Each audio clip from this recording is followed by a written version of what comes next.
Bueno, para comenzar la clase de hoy, les había dejado pensar un poquito sobre las representaciones irreducibles de D3. ¿Recuerdan? Era la tarea que tenían para esta clase. Para esto utilizamos algo que le vamos a llamar la tabla de caracteres, que es un término interesante.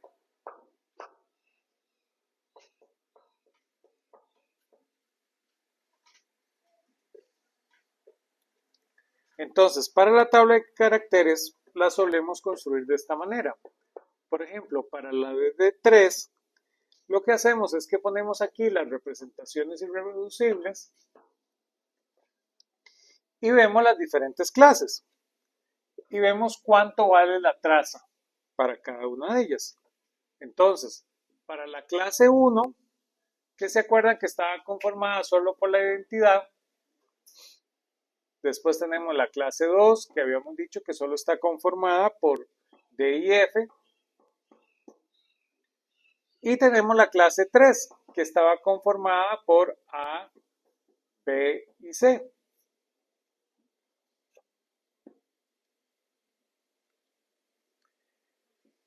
Y vemos cómo son las trazas para cada representación. Entonces, ¿se acuerdan que esta era donde todos eran 1? Entonces la traza da todas 1. Vean que esta habíamos dicho que este y este es 1 y que este era menos 1. En este caso es la traza. Y por supuesto acá, para esta tenemos que va a ser 2, menos 1 y 0. Que es un poquito de la idea que teníamos para nuestra grupo 3. Entonces, yo les había dicho que ya de una vez ustedes sabían que la identidad iba a ser para esa representación 2 por 2, iba a ser de esta manera. Claramente sabemos que la traza, ¿verdad?, daba 2, porque en esa teníamos la identidad. Ahora necesitamos para el D y el F. Entonces, el D, la representación irreducible nos daba que iba a ser un medio de menos 1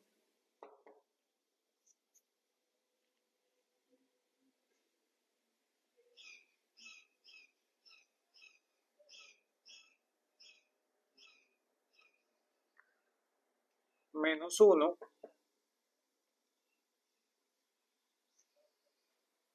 menos raíz de 3 raíz de 3. Vean que la traza da menos 1.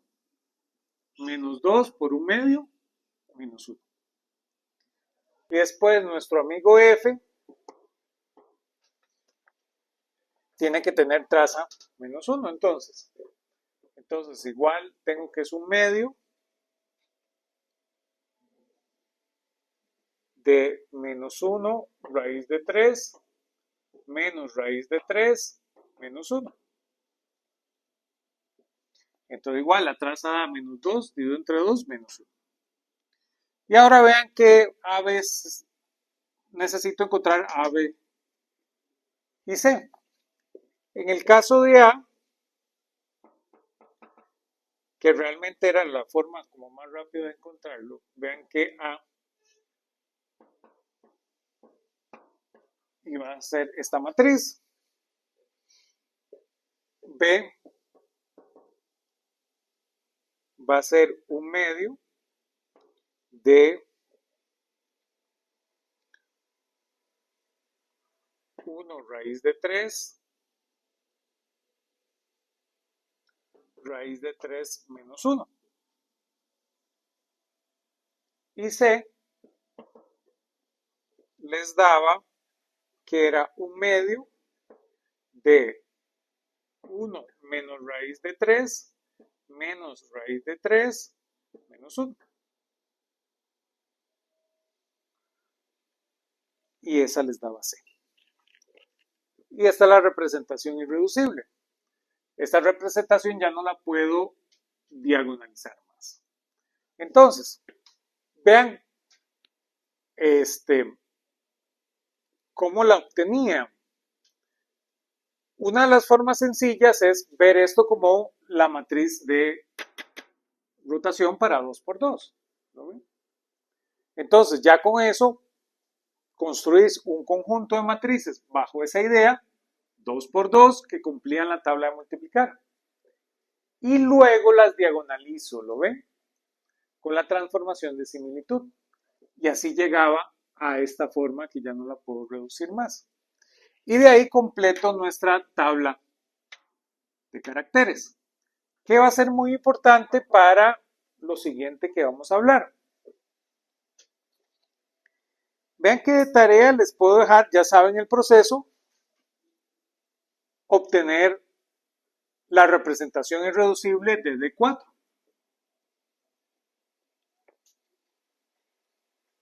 Vean que la tabla de caracteres de D4, por ejemplo, da lo siguiente. D4, ya habíamos conversado un poquito, D4 realmente tiene 5 clases. Que eso era, también les había dejado que encontraran eso. Vean que la primera clase está formada por E, la segunda clase va a estar formada por G, la tercera clase va a estar formada por A, B, la cuarta clase va a estar formada por C,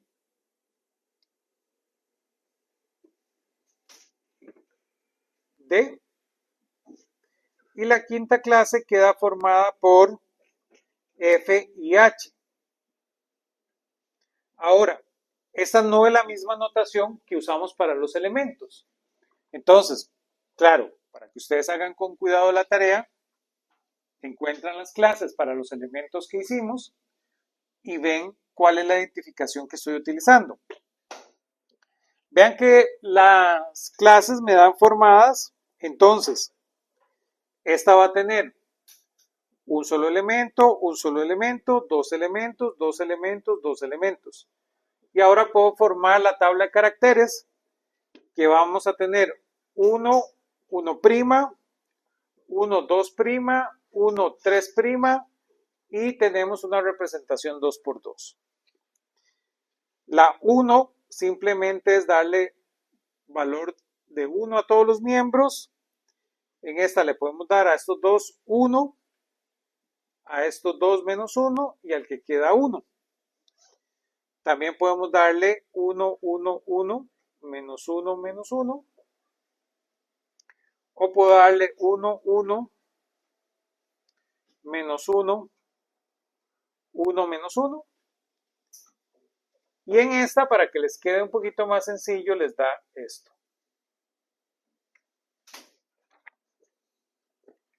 Y esa va a ser la tabla de caracteres para D4. Vean que no es nada extraño. Vean que la representación 1, ¿verdad? Era darle todos a 1. Y ahora, como hicimos la vez pasada, los estamos agrupando donde hay unos que son 1 y unos que son -1. Pero como aquí tengo más clases, simplemente el -1 lo puedo variar entre clases. Vean que esta no la puedo variar porque habíamos visto que siempre la identidad, ¿se acuerdan? Aunque estemos en 1×1, tiene que ser la identidad. Entonces las que puedo variar son las 4 que quedan y estas son las 4 variaciones que puedo hacer. Y de ahí es donde viene. En este caso, vean que solo puedo hacer una variación, ¿verdad? Que es lo que estoy viendo ahí. Con eso les queda entonces de tarea ver cómo es la representación irreducible, que es de 2×2. Vean que esto cumple nuestro teorema. Va a quedar 1 al cuadrado, más 1 al cuadrado, más 1 al cuadrado, más 1 al cuadrado. Esos son 4. más 2 al cuadrado, 4, 8. Y sí, D4 tiene 8 elementos.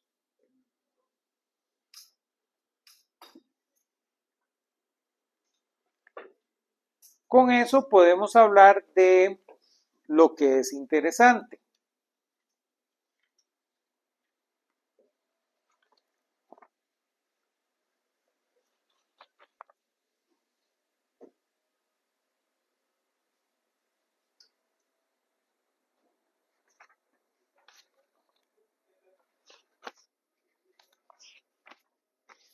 Que es lo que llamamos la descomposición de representaciones.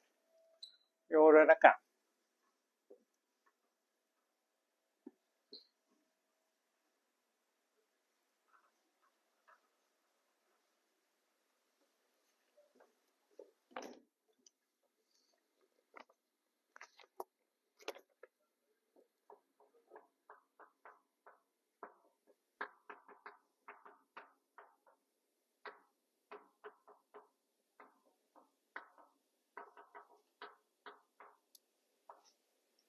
La descomposición de representaciones. La idea es que una representación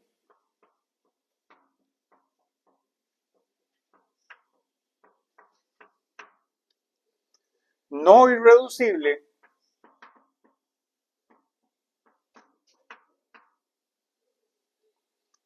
por compleja que sea,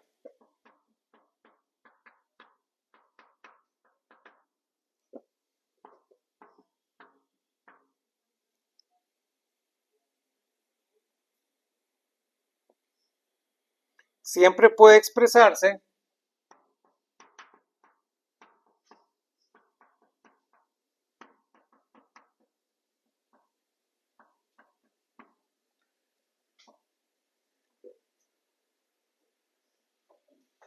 como la suma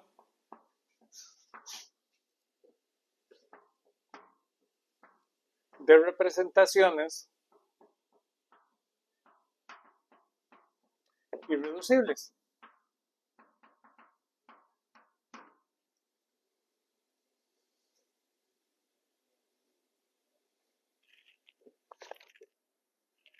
Que eso es lo que es bastante interesante. Aún usted lo puede ver al revés. Ya como usted encontró todas las representaciones irreducibles, por ejemplo, de D3 o de D4, yo puedo fabricar la representación que quiera, ¿lo ven? Entonces, yo con esta representación puedo fabricar representaciones de tamaño 2x2, 3x3, 4x4, 5x5, ¿lo ven? Porque yo ya sé cómo representar una que no sea irreducible. Simplemente es la suma de representaciones irreducibles.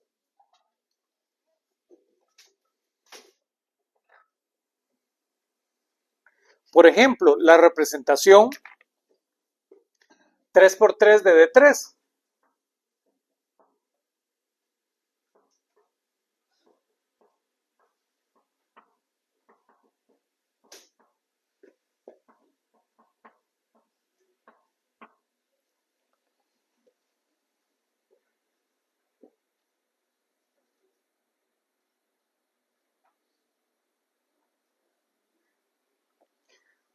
Piénsenlo de la siguiente manera. Ustedes podrían ver un vector que simplemente sea cada índice. Entonces, ustedes van a tener el A, B y C del triángulo. ¿Se acuerdan? Donde es cada vértice. Entonces, existe una matriz de transformación que le vamos a llamar M sub E, por ejemplo, que me agarra este y me lo deja en el orden que sea aplicar E. Y esa es una 3x3. ¿No ven?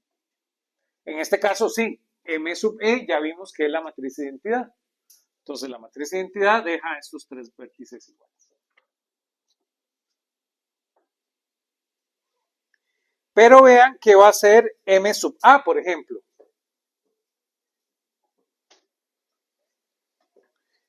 M sub A tiene que agarrar el vector A, B y C y volverlo, entonces lo tiene que volver a CB. ¿Se acuerdan? A lo que hace es cambiar esos dos índices. Entonces lo tiene que volver ese vector. Pero entonces vean que esa matriz ustedes la pueden identificar. Esa matriz M sub A simplemente va a ser entonces 1, 0, 0, 0, 0, 1, 0, 1, 0. Esa tiene que ser MA. Y así construimos una representación que va a ser 3 por 3.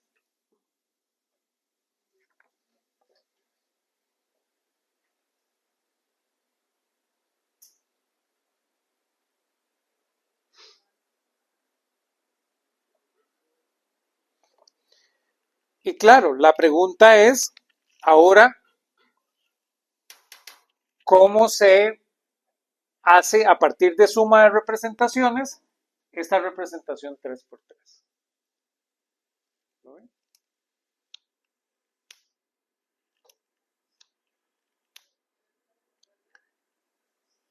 Y tienen eso para pensar para la próxima clase. Vean que tienen que pensar la representación irreducible 2 por 2 de D4 y tienen para pensar cómo hacen para ver esta representación 3 por 3, que esta no es irreducible.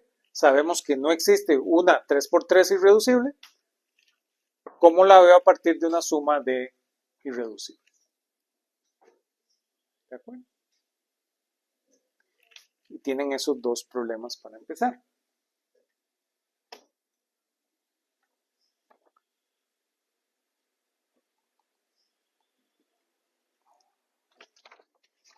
Lo interesante es eso, ¿verdad? Que llegamos a un contexto donde cualquier representación la podemos obtener de esta manera. Y vamos a ver por qué es importante el concepto de representación para nuestro grupo.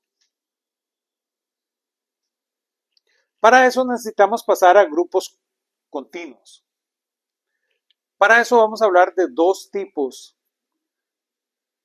de grupos infinitos, que eso es algo que necesitamos aclarar. Voy a borrar por acá. Existen dos tipos de infinitos.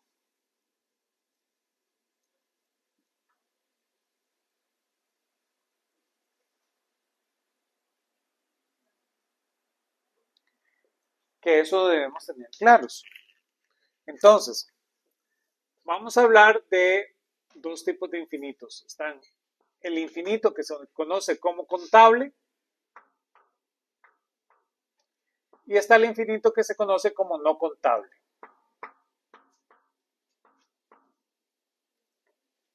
Entonces, para lo que nos interesa ahorita, para el infinito contable, ustedes pueden escribir la tabla de multiplicar.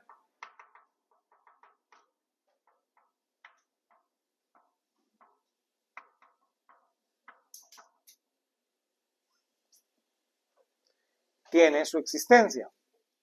En cambio, para el no contable, no podemos escribirla.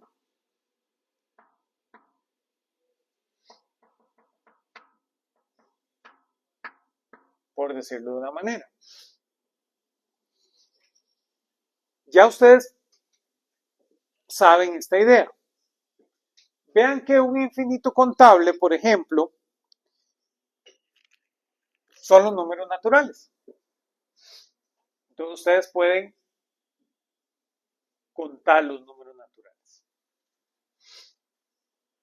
El conteo da infinito, pero es contable. ¿Qué quiere decir ser contable? Bueno, que usted sabe cuál sigue después del otro. ¿Lo ven? Entonces, en los números naturales, usted tiene el número 1 Y usted sabe que al número 1 le sigue el número 2. Y usted sabe que al número 2 le sigue el número 3. Entonces ustedes los pueden contar. La cuenta de infinito, pero pueden contarlo. Pueden hacer el proceso de contar. 1, 2, 3. Esto se hace a través de lo que se conoce como el Hotel de Cantor.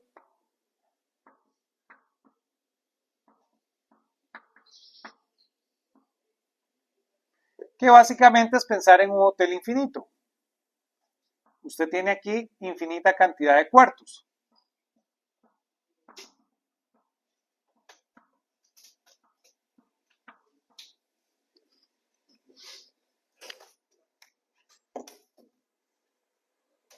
Pero conforme se va llenando el hotel, usted a todos le puede dar una llave de su cuarto. ¿Lo ven? ¿Qué es lo que usted hace? Bueno, usted tiene aquí al visitante 1, ¿verdad? Ustedes tienen aquí otro visitante, otro visitante, otro visitante, otro visitante, otro visitante. Llega un visitante nuevo y usted lo que hace es que le da el cuarto número 1. Y le dice al que está en el 1 que se pase al 2, el que está al 2 que se pase al 3, ¿verdad? Y así lo hace. Y así usted lleva un conteo de cuántos visitantes tiene su hotel. Aunque sea infinito. Entonces, a eso se le llama el Hotel de Cantor. Básicamente, cada inquilino hace el trabajo de llevar el conteo, ¿verdad? Porque a este le dice, sálgase de su cuarto y váyase para el de la par. De ahí viene esa idea.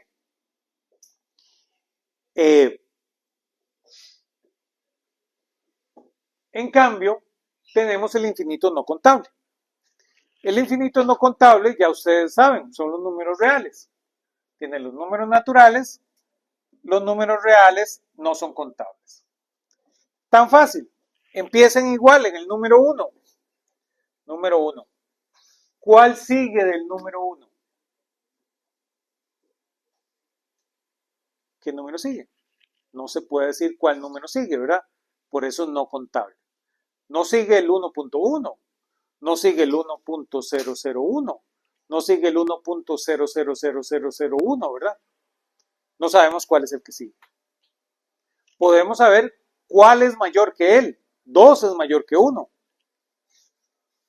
Pero yo no puedo saber cuál es el número que sigue. Por eso es no contable. Y esa es un poquito de la idea de nuestros grupos y de nuestros infinitos. Por supuesto, nos interesan los grupos no contables. Lo que hemos visto realmente son para grupos contables. Se usa la palabra continuo, ¿lo ven? Para expresar lo contable. Lo que sucede es que la palabra continuo tiene incorporado lo que se conoce como el teorema de la continuidad, ¿verdad? O el teorema del continuo. Tiene esa idea incorporada. Entonces, el nombre técnico es que estamos con un grupo no contable, aunque muchísimas veces lo llamamos un grupo continuo. ¿Lo ven? Entonces, esa es un poquito de la idea. Para hablar de esto, ¿verdad? Vamos a hablar de los grupos en la física. Para tener una idea y por qué lo vamos a hacer de esta manera.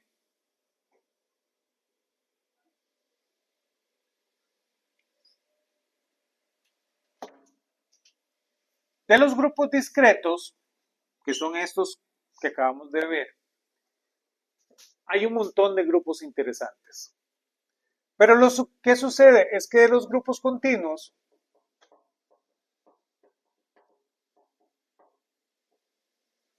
hay muy poquitos que les interese a la física.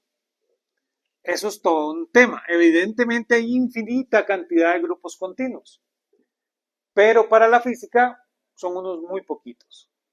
Entonces, Por supuesto, el 70% de la física es el que se llama SO2. Y ya, si usted domina SO2, domina el 70% de lo que ocupa para la física. Después está nuestro otro amigo, que es SO3. Y si usted domina SO3, usted domina el 20% restante de la física. Entonces, con saber SO2 y SO3 ya usted sabe el 90% de la física.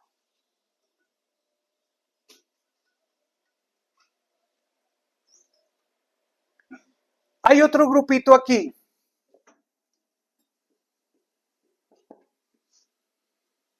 que se le llama el grupo del modelo estándar. Ese grupo realmente es la multiplicación de varios grupos. Pero ese grupo viene de U1 cruz SU2 cruz SU3.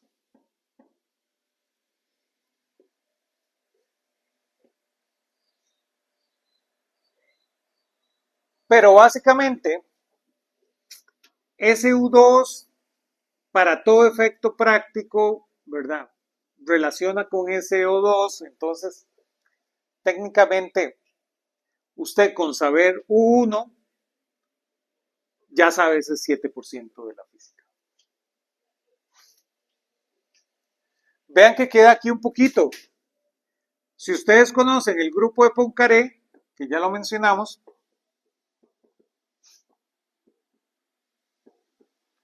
conoce un 2% de la física. Y claro, aquí hay un 1% que son unos animales exóticos, ¿verdad?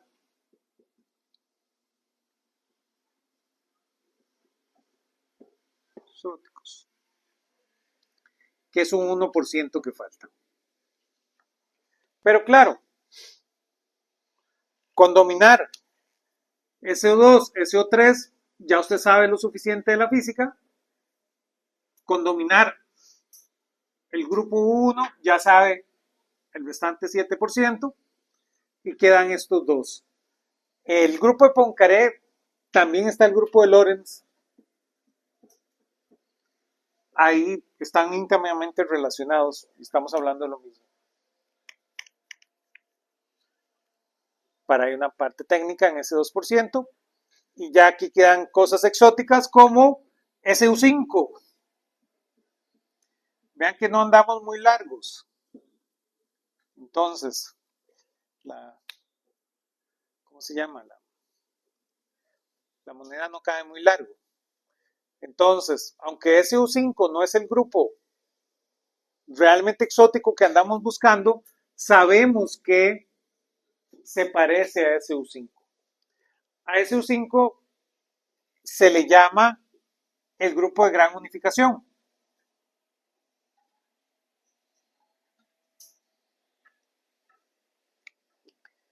Aunque no es el grupo de gran unificación, pero es el mejor candidato que tenemos. Y necesitamos entender eso, ¿verdad? ¿Por qué él es el mejor candidato que tenemos? Dime. Eso es lo que vamos, eso era lo que iba a decir en este momento.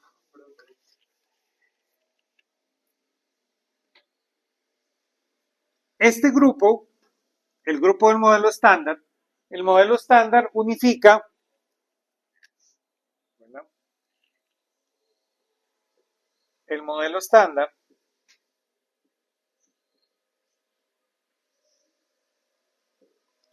unifica las fuerzas fundamentales. ¿Se acuerdan que conocemos que hay 4 fuerzas fundamentales? El modelo estándar unifica 3 de ellas, que son el electromagnetismo,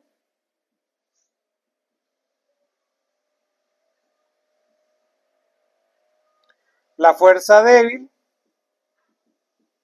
y la fuerza fuerte.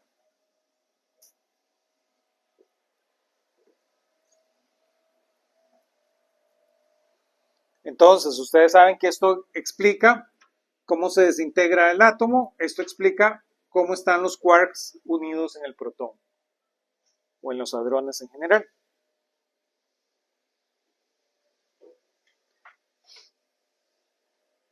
Y no es coincidencia. El grupo que explica el electromagnetismo es U1, el grupo que explica la fuerza débil es SU2 y el que explica la fuerza fuerte es SU3.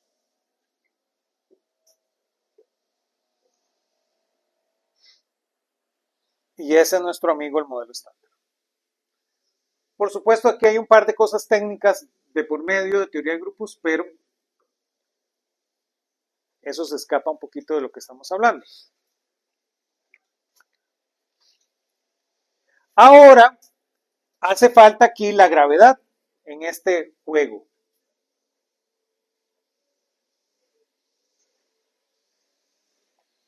Entonces, resulta que SU5 tiene como subgrupo a este grupo.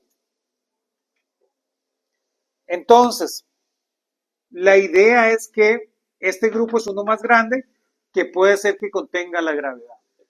Y por eso se le llama grupo de gran unificación.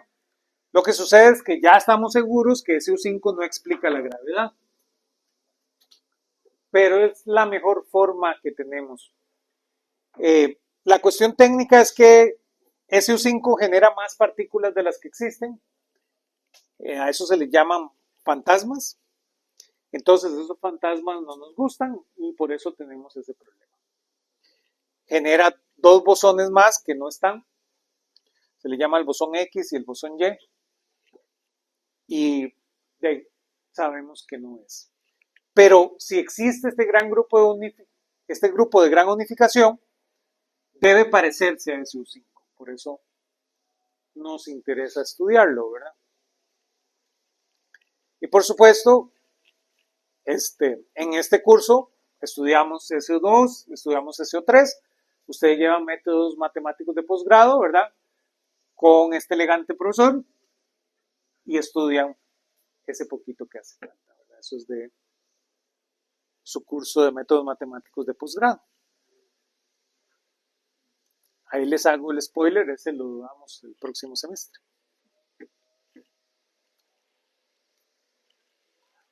Y ese es un poquito del cuadro de lo que tenemos. Pero por supuesto, de entender SO2 nos da un montón.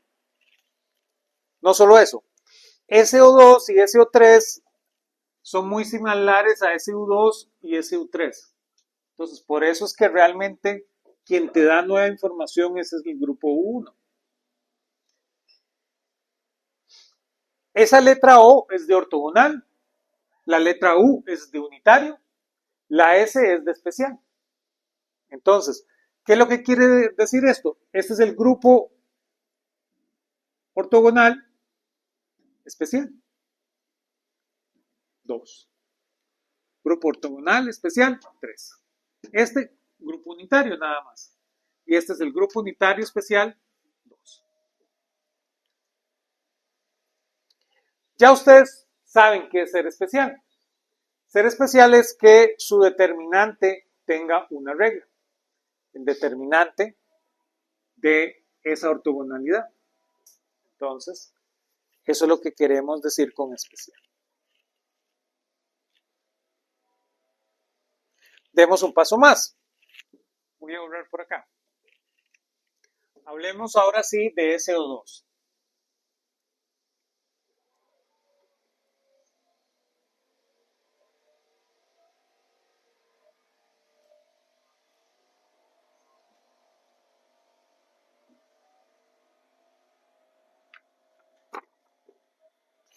Entonces, SO2.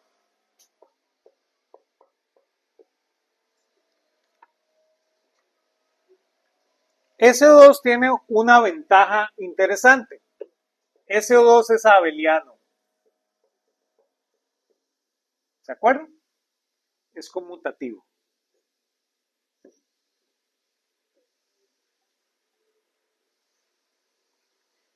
Y depende solo de un parámetro.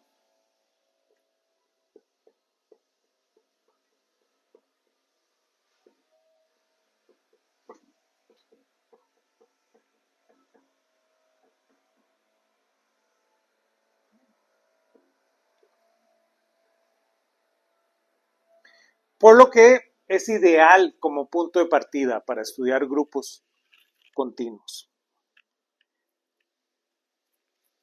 Entonces, hacemos esto para después ir a atacar bichos más grandes, como SO3. ¿Lo ven?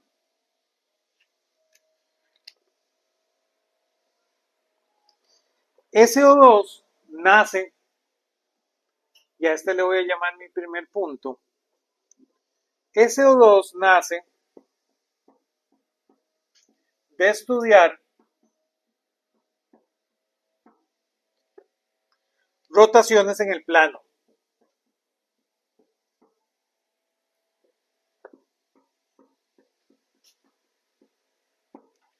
Y aquí plano juega una palabra muy importante, porque a veces es muy fácil de confundirse con esto. SO2 no son las rotaciones en dos dimensiones, ¿lo ven? Eso no es SO2. Porque este plano puede vivir en tres dimensiones. ¿Lo ven? Entonces, esta pizarra vive en tres dimensiones. Esta pizarra es plana. Si esta pizarra es plana, las rotaciones en esta pizarra cumplen SO2. ¿Lo ven? Tiene que ser plano. ¿De acuerdo?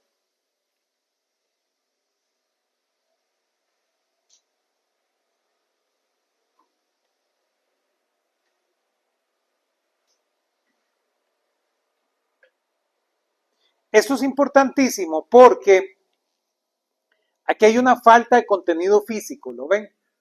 Yo puedo decir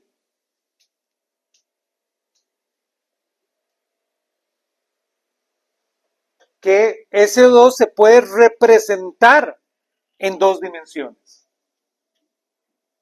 Eso no tiene contenido físico. Porque como se puede representar en dos dimensiones, se puede representar en tres dimensiones. Existe la representación de SO2 en tres dimensiones. Existe SO2 en cuatro dimensiones. Porque este plano, esta pizarra, puede vivir en cuatro dimensiones, como vive actualmente. ¿Sí? Vivimos en un universo cuatrodimensional. Entonces, esta pizarra vive en cuatro dimensiones. Entonces, si yo quiero estudiar las rotaciones en este plano, yo las puedo ver a través de matrices 4x4. También las puedo ver con matrices 5x5. Por eso no contiene significado físico. Lo que contiene significado físico es que SO2 explica las rotaciones en un plano, sin importar en qué dimensiones viva ese plano.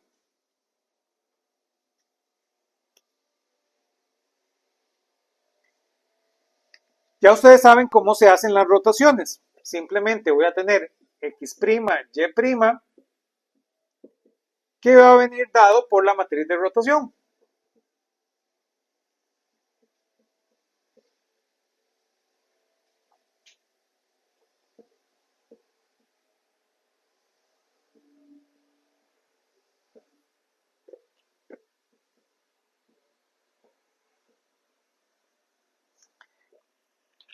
Y ese es nuestro amigo SO2.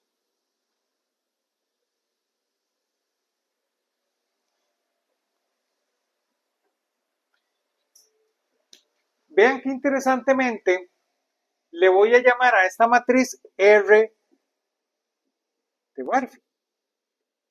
Vean que este parámetro Barfi es exactamente este parámetro.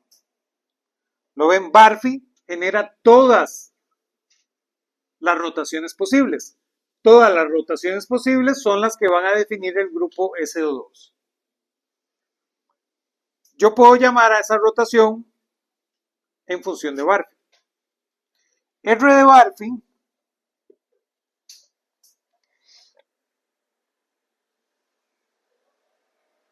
como la matriz anterior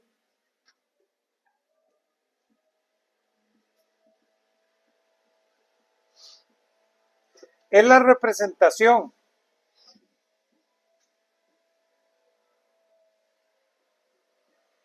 más compacta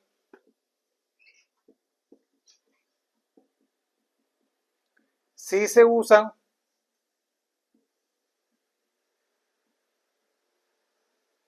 números reales.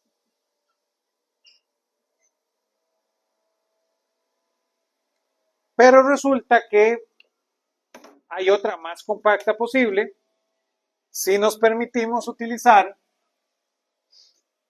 números complejos. Entonces, en números reales, la representación más compacta es 2 por 2. Pero en números complejos podemos llegar hasta 1 por 1.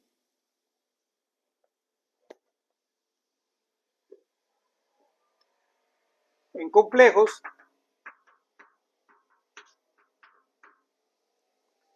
podemos ver que x' más y va a ser igual a la y Barphy de x más y. Y claro, por eso ustedes tienen que llevar métodos 2 y aprender más del cálculo diferencial en números complejos. Porque adquiere importancia, ¿lo ven? Las representaciones de los grupos se ven más compactas en números complejos.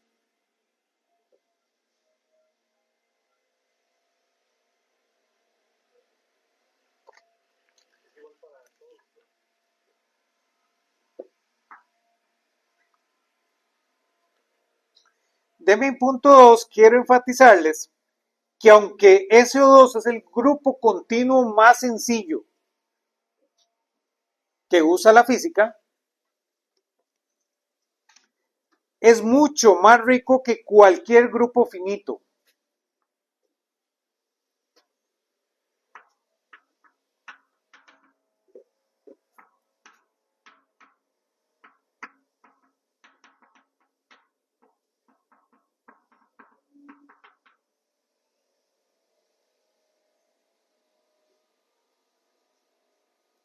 Aunque fuera numerable, aunque fuera infinito numerable. Aún así, SO2 tiene más complejidad. En lugar de usar un índice,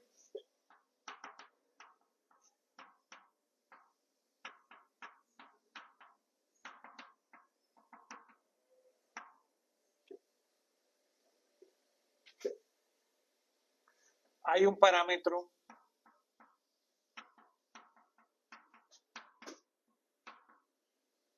que en este caso es Barphy.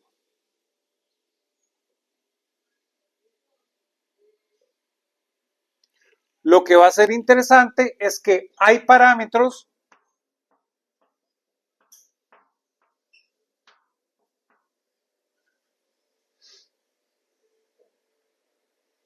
hay elementos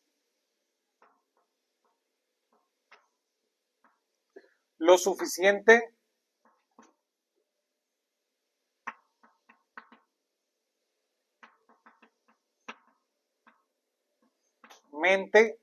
cercanos a la identidad.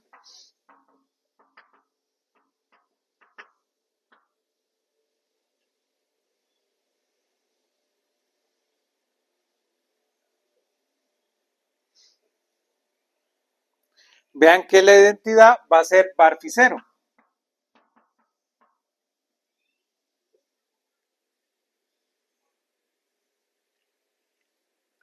Y puedo ir de manera continua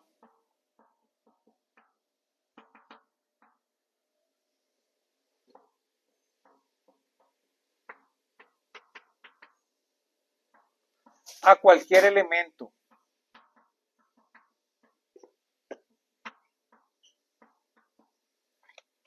Partiendo de la identidad.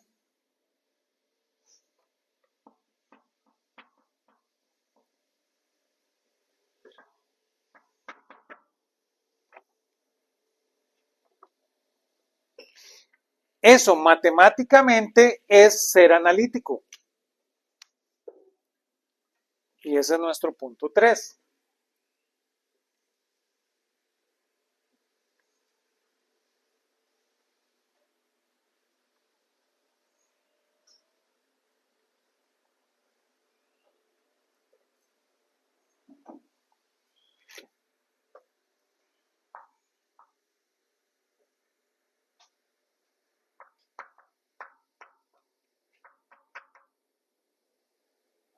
analítico.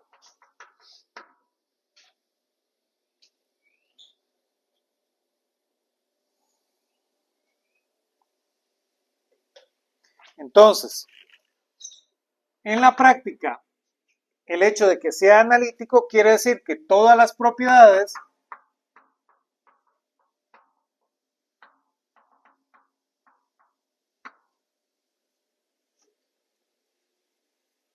del grupo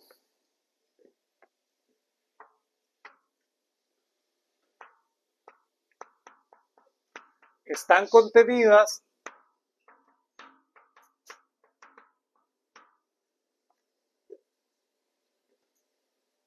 en el comportamiento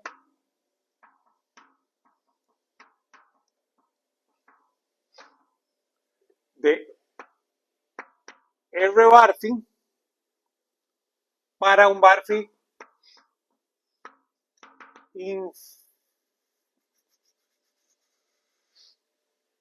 infinitesimal.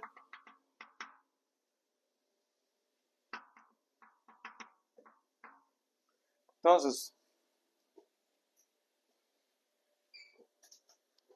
yo puedo querer estudiar cómo se ven las rotaciones ahora cerca del origen.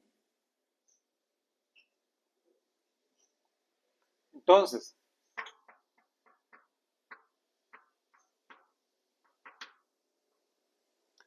cerca del origen, vean que x', y', no le queda más que ser 1 menos un diferencial de barfi por un diferencial de barfi por 1 de xy.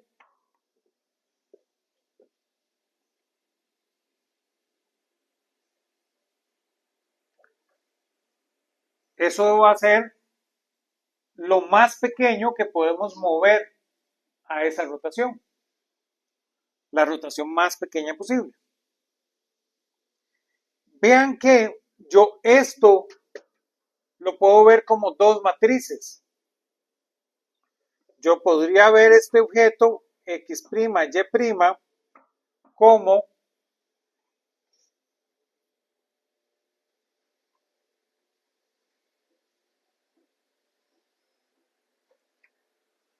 abro paréntesis, esto que está aquí es 1, 0, 0, 1 más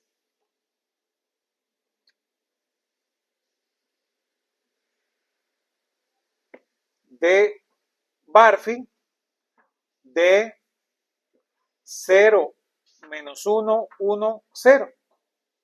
Cierro paréntesis, esto por xy. Esta matriz la puedo ver como la suma de estas dos matrices. Y de eso me aprovecho. Porque vean qué interesante.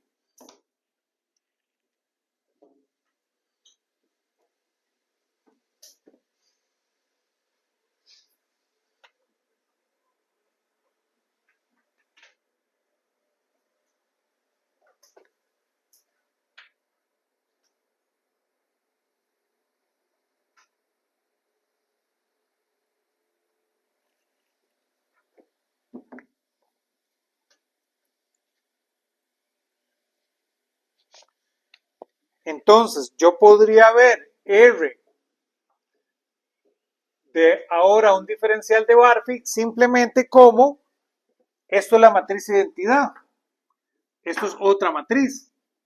Entonces, yo le puedo llamar a esto la matriz identidad más de Barfi de una matriz J. Donde esa matriz J, vean que va a ser por definición simplemente 0 menos 1, 1, 0. Y vean que J al cuadrado es menos 1. Bueno, menos la identidad.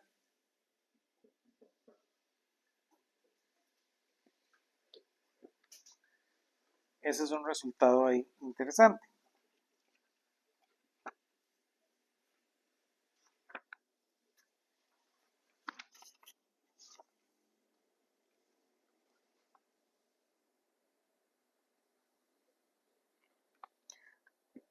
Pero vean que no es coincidencia. Esto que está aquí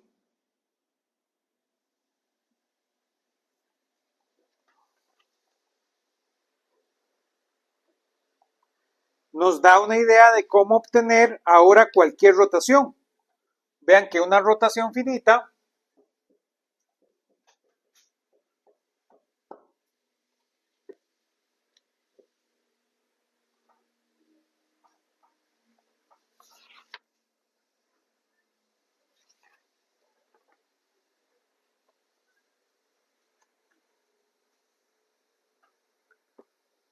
la puedo obtener de un generador.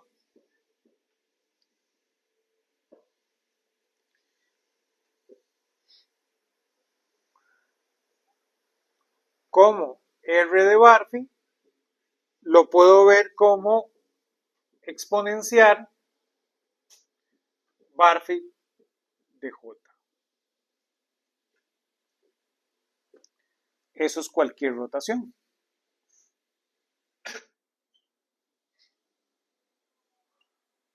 Vean que ahora Barfi no es infinitesimal. Barfi es cualquier valor.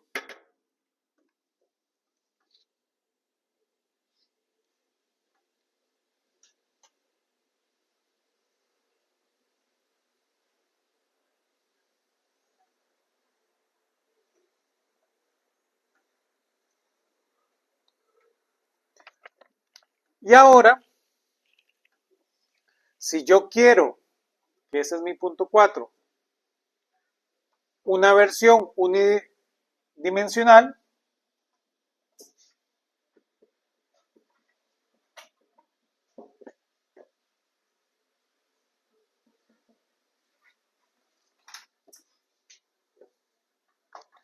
necesito J en una dimensión.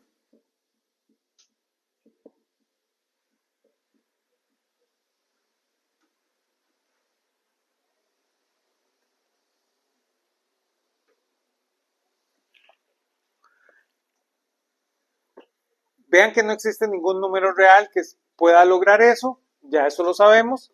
Lo que hacemos es que J sea igual a I. Entonces, tenemos que va a ser Barfi.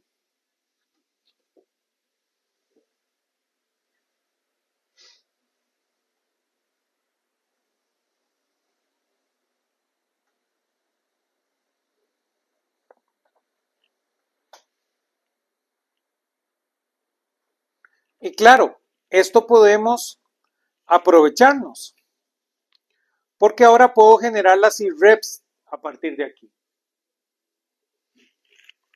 Y ese es mi punto número 5.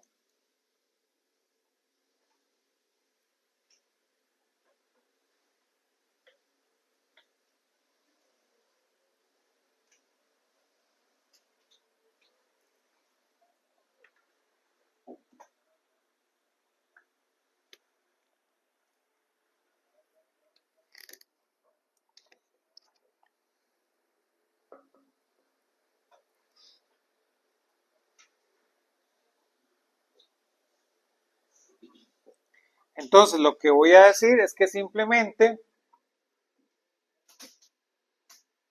tomo E de I alfa Barfi y veo qué valores de alfa son admisibles.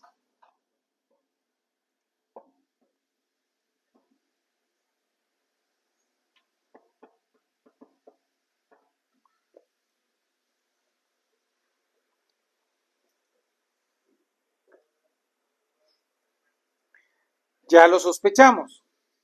Necesitamos que cuando Barfi sea igual a 2pi, esto me genere la identidad.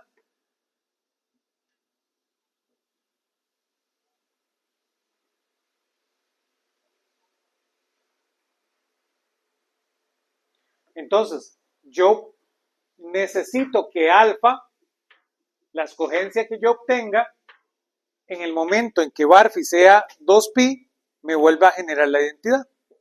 ¿verdad? Me haga una rotación de 360.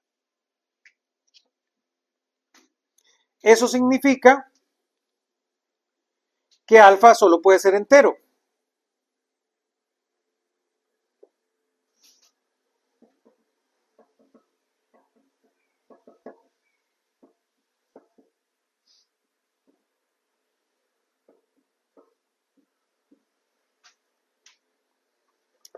Entonces,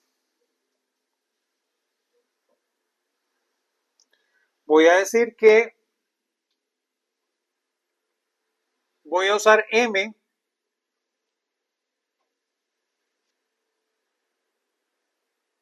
como entero.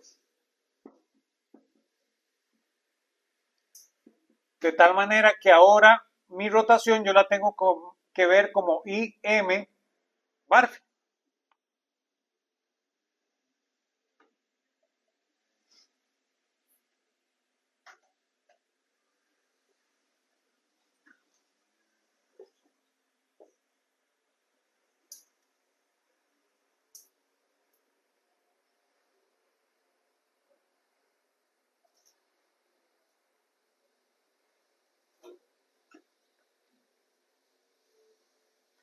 Y entonces las IREPs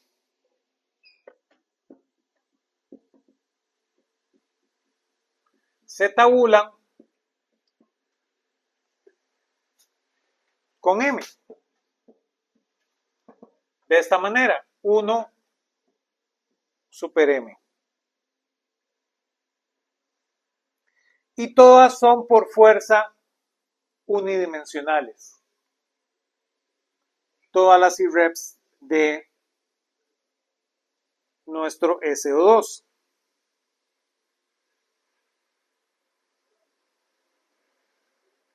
Pero de estas, que ese es mi punto 6, solo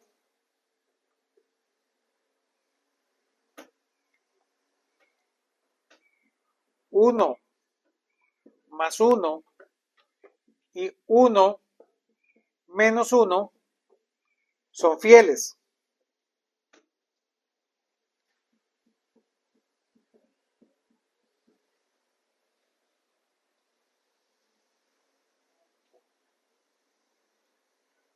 Vean que 1, 0 es la representación trivial. Entonces, 1, 0 es la trivial que no tiene gracia.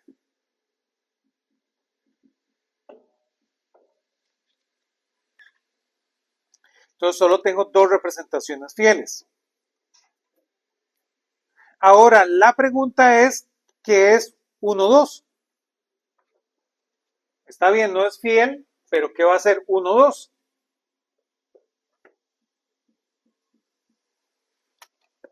¿Qué bichos viven en 1, 2?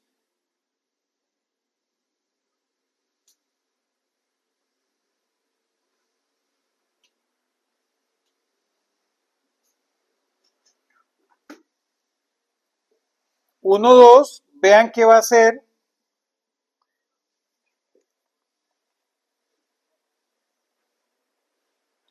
un grupo cociente, o lo podemos ver como un grupo cociente.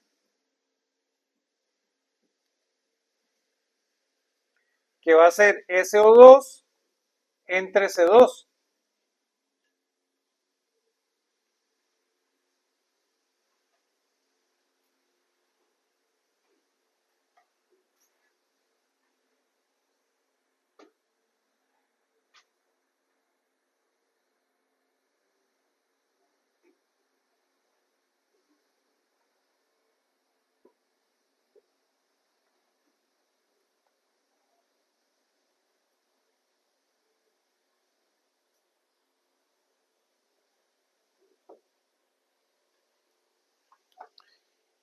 Visualmente vean que eso es tener el círculo, tenemos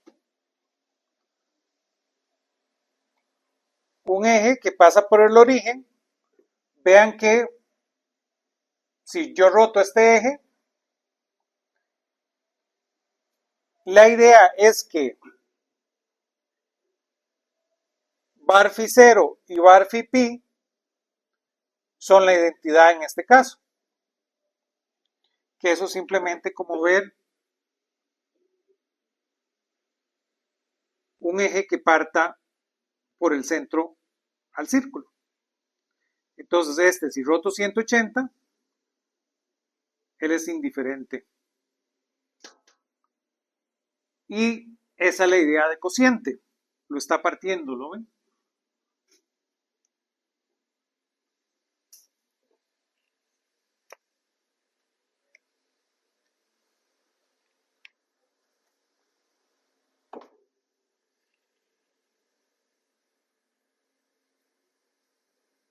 Y esas son las representaciones no fieles de nuestro grupo S2.